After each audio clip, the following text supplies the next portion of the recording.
everyone doing? Great. Appreciate you joining us.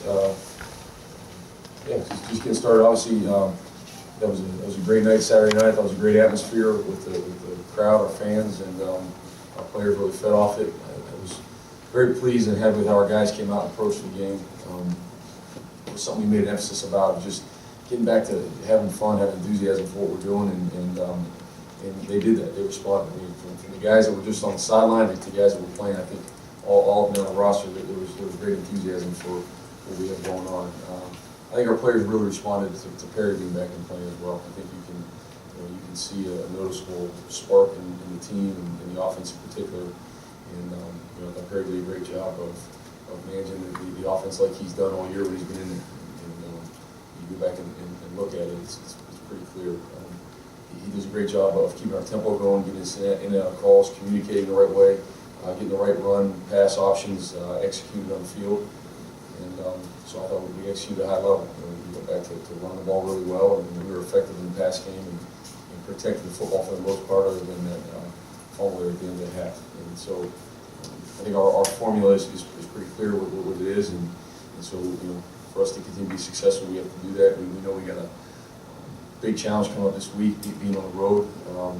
Indiana is a team that moves the ball effectively on just about everyone they play, and they've also really improved defensively. I think their defense is playing well, they're playing hard.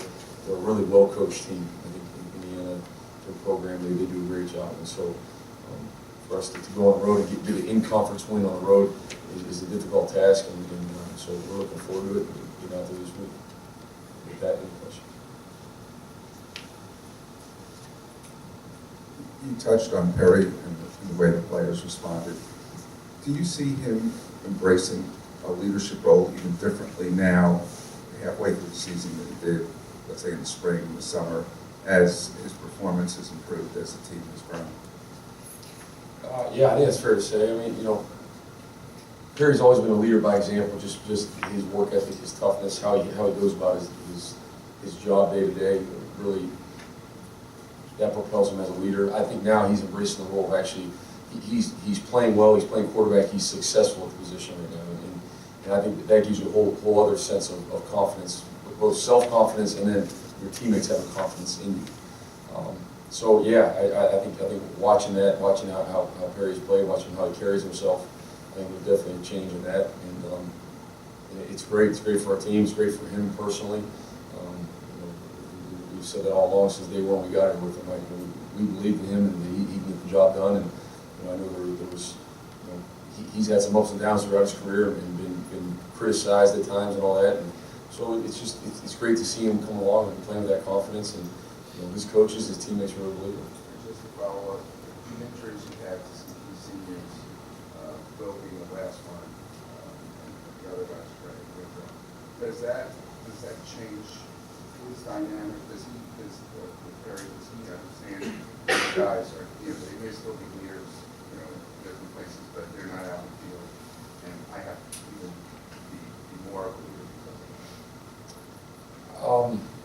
All those guys you mentioned obviously are very important to us, very important to our team and to our leadership. So there's definitely, some sort of shift or something that goes on. It's not anything that we talk about or notice. I mean, it's just, it's Perry, go play, be who you are, and I think those things probably naturally happen. But I think just it's not anything great or some sort of like we just came to this or something. It's really just Perry being himself, and now he's executing the offense really well. I think he understands what he's doing. Walt does a great job coaching him and keeping things clean for him and real concise. And he's doing a good job playing the position. Yeah, DJ. Talking about the 12 to 15 freshmen that are receiving significant time, how rare is that? Just looking back on where else you've coached, and I know you want to win now, but how important is it for the long-term plans that you have and the vision that you have here? It's, how rare, I don't know how to measure that or not, but it is rare. I don't think I've ever been somewhere where there's that many true freshmen playing. 12 to 15 guys playing significant snaps is a lot. But they're playing well, they're playing at a high level. I mean, I think I'm really pleased with the recruiting class our staff was able to put together with just You know, whatever it was, a month and a half of recruiting, you know, when we all got here. And I think it's pretty remarkable, and it says a lot about the local talent we have here. You know, and our formula is going to continue to build with the guys we have in this area. And you can see it right there, because a lot of those guys we're talking about are guys from this area. And they're playing at a high level. You see them out there competing and playing in the Big Ten. And they don't, you know, look out of place, or, you know, that must be a freshman, or if you didn't know, you wouldn't know. And so, yeah, it's critical for long term. I mean, we're building this thing for the long term. The vision is going forward. And so, when you play that many freshmen, obviously that's valuable time they're getting, and they're experienced guys as we continue to move forward. But you know what? At the same time, we have some, you know, some veteran or experienced guys that are playing really well for us right now too. And our deal right now is to be the best team we can be this week. You know, and just take it week to week. And I think when you do that, that's how you build a program the right way. We're playing a lot of guys. We're rotating guys at almost all positions. You know, and that again is to build our roster, build the depth in our roster, and continue to make us better for the long haul. Whether it's now we're mid-season or past mid-season, you have some guys that have been playing a lot, as well as, you know, for the future. Coach, a win means that you guys have 6 victories, and would you be eligible for postseason play? How tangible was that a goal in the preseason? How much did you mention it as one of the goals this August, and how huge would that be for you guys to get bowl eligibility this Saturday? It's not something we've ever talked about or spoken about. It's just, you know, it's to be the best team we can be week to week, and you know, I think when you take care of stuff that way, at the end of the season, you find yourself where you want to be. And so that's really the approach we've taken. It's not anything other than that. So our entire focus this week is first of all us. How do we get better? What do we need to improve on? You're coming off a win. There's still a lot of stuff to clean up and get better at. You know, sometimes after a loss, those things stand out more, and that's what I was talking about. But okay, we won the game. We did it. It's a great job winning, but there's a lot of things on that tape we got to clean up and do better at executing. And that's our focus. And then our focus is on Indiana. That's who we're playing, and they're a really good team and really good opponent at their place. And you do that week to week, and at some point there, obviously they're at the end of the season, and it's you know how it shakes out. When you know, if you take that approach as players and coaches, you usually find yourself where you want to be at the end of the season.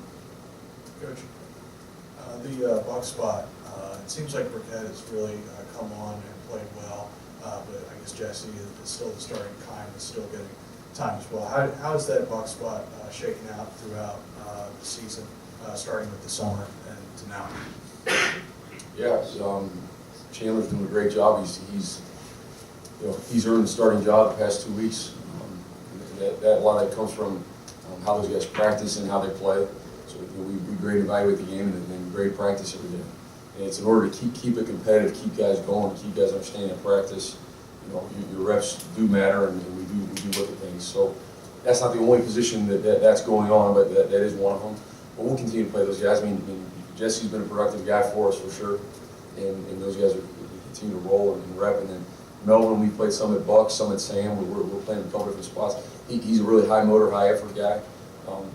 He earned the trust of his teammates, coaches to be out there playing. And so, although he's not a starter at a spot, we're continuing to find ways to get him out of the field. He played, you know, I don't know, a dozen snaps Saturday night, and he played really well with him. So we'll keep going.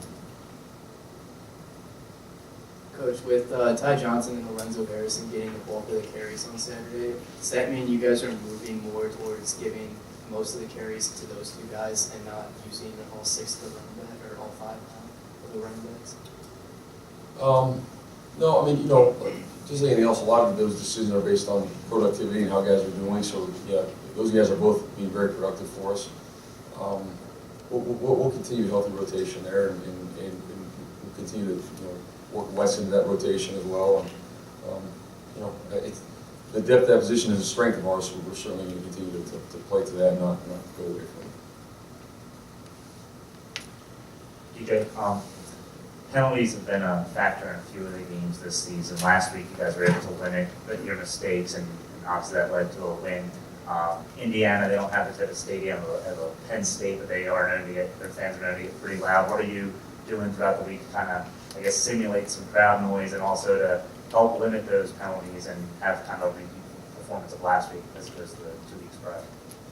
I mean, the penalties are something we coach all the time, and obviously we've learned our lesson the hard way a couple times in games. We've really set ourselves back in drives and all that. So those are things we just continue to coach off the film, and what was right was wrong with the technique and clean all that stuff up. I thought we played a clean game the other night, and again, that's our formula. We gotta not beat ourselves first before you go beat another team. So we can't turn the ball over. We can't have a bunch of penalties that just set us back. We're not built that way to overcome all that stuff. And so it's just a continued message with our team and pointing out the good and the bad of it. And I think our guys do understand. I think we have some sort of self-awareness as a team of who we are. And we tell them all the time. We explain it, and I think our guys understand it.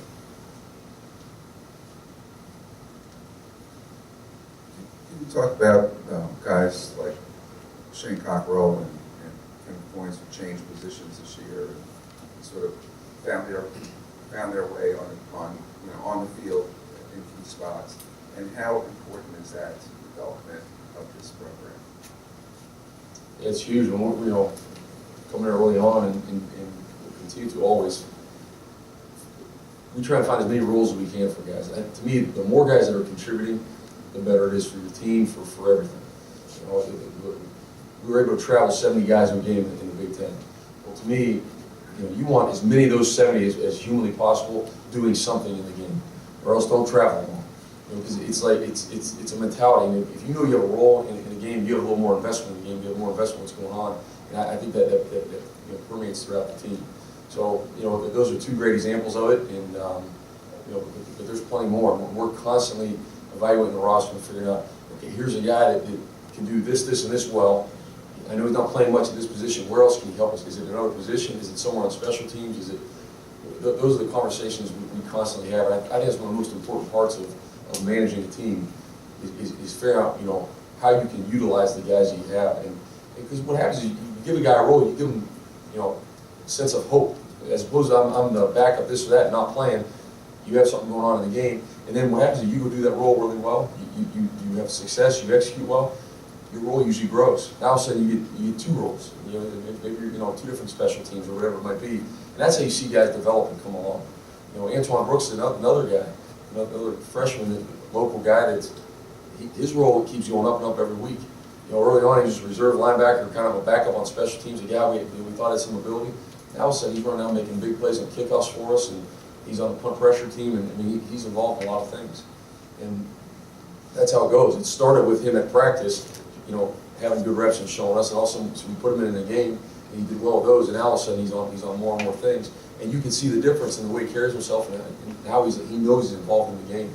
And that to me, that's what it's all about. As many of those guys you can get going.